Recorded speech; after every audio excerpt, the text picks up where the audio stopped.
First of all, my best the acceptance and appreciation of your being here. Well, the reason of our meeting is the wish of discussing shortly with you about our journal, which will be published, the first number on the site at the 1st of November, 31st of October. So the number will be dedicated to hybridization. The question is, how do you reconcile hybridization with individualization, which is another theme that you dealt with often? I'm terribly sorry, I must start from expressing my doubts about the idea of hybridization as the realistic prospect. In order to illustrate my doubt, why I'm doubtful about it, is the experience which I went through in my tremendously long life, unforgivably long life. That was the story of the most successful branch of science scholarship in history. That was Sovietology, and Sovietology was awashed with funds. It has everything which other sciences pick up as the reason of their failure. Well, we could do amazing things if we only had enough funds. That's the normal excuse. But unfortunately, we are not subsidized sufficiently. Sovietology couldn't complain because whatever they wanted, they had. And nevertheless, just before the collapse of the Soviet Union, there were just two theories which they elaborated, two predictions about the future. One school in Sovietology developed theory which, as an acronym, was called MAD, Mutually Assured Destruction. Namely that there are two camps, they are at war with each other, they have nuclear armament, and sooner or later there will be end of the world.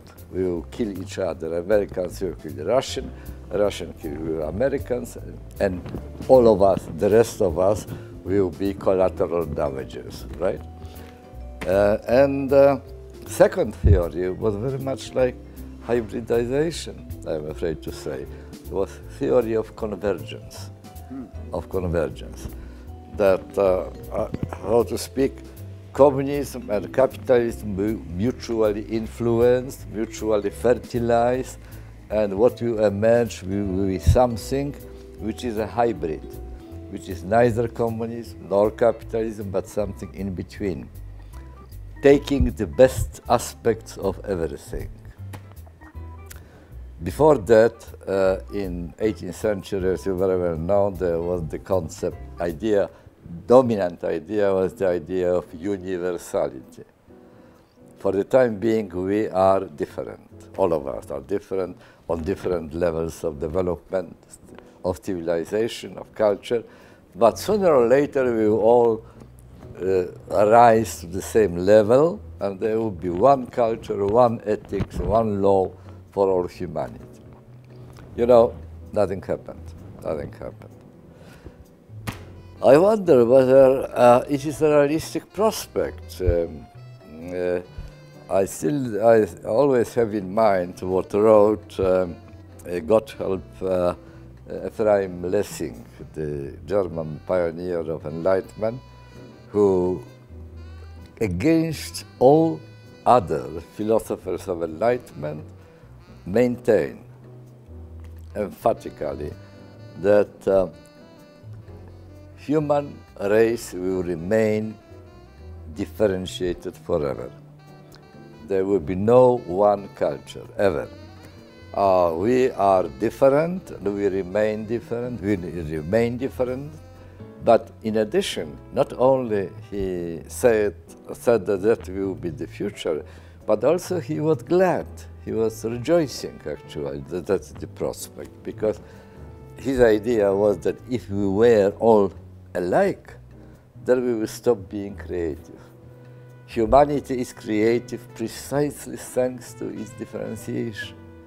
if everybody was of the same opinion, if there was consensus, if there was just one culture, which you can't compare with anything else, because that's just the one which you know, there are no other cultures, then we will probably descend rather than ascend. There will be end of creativity of humanity, and that will be terrible. That's one argument. The other argument about fusion of horizons.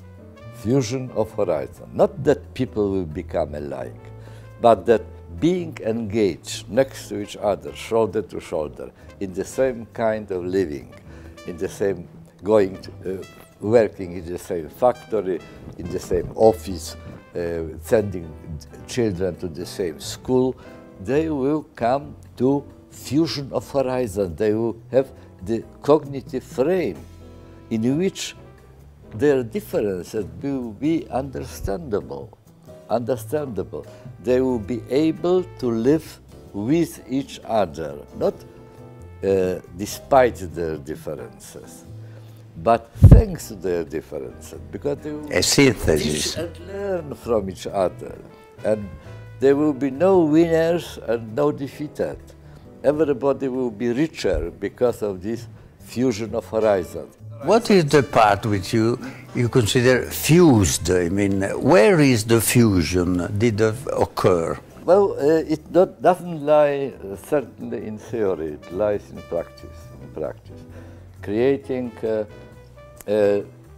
just take contemporary urbanistic idea of the city, right? There are two tendencies going alongside each other. One is towards gated communities and spatial separation. People living only among people like them. Similar to similar and different to away. No? Under these circumstances, the likelihood of fusion of horizon is minimal, because the dialectics of all that is that the more you separate yourself from difference, the more suspicious you become. Diversity. Yes, you are afraid of meeting them because you lost skill of negotiating differences.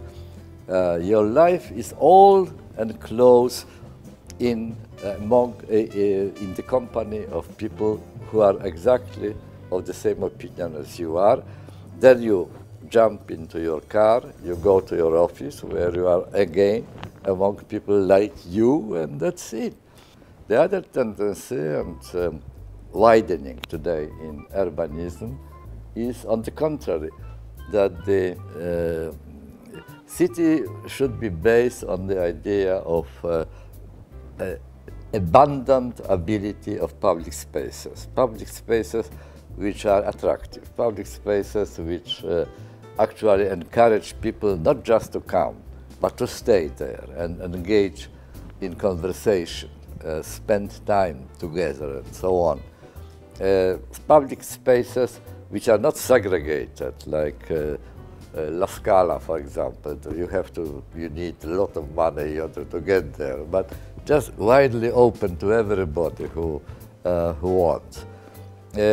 And that is not a joke. It's a very important issue, really, because there were several dozens of years in 20th century when the tendency was to liquidate, to abolish public spaces, to divide them into private areas. And there was only one point I wanted to ask you about, but I mean, shortly. You mentioned capitalism and socialism. What do you think of China? Don't you think that they have somehow combined the two? They are hybridized the system? I don't see any hybridity there, really.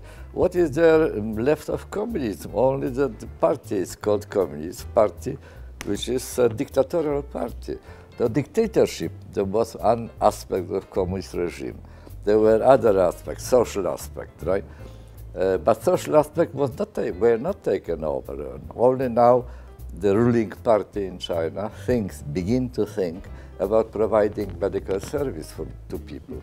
Yes, so they are fully capitalist. Nothing to do with the communist idea, really. It is simply the secret police and the dictatorship and the prohibition of opposition, which was taken over from communism. But they could take it over from Hitler or Mussolini or Pinochet, you know. Why? Even Stalin. Well, thank you very much, Professor. We hope to see you in Milan again soon. I hope as well. I like Milan very much, but I'm a very old man.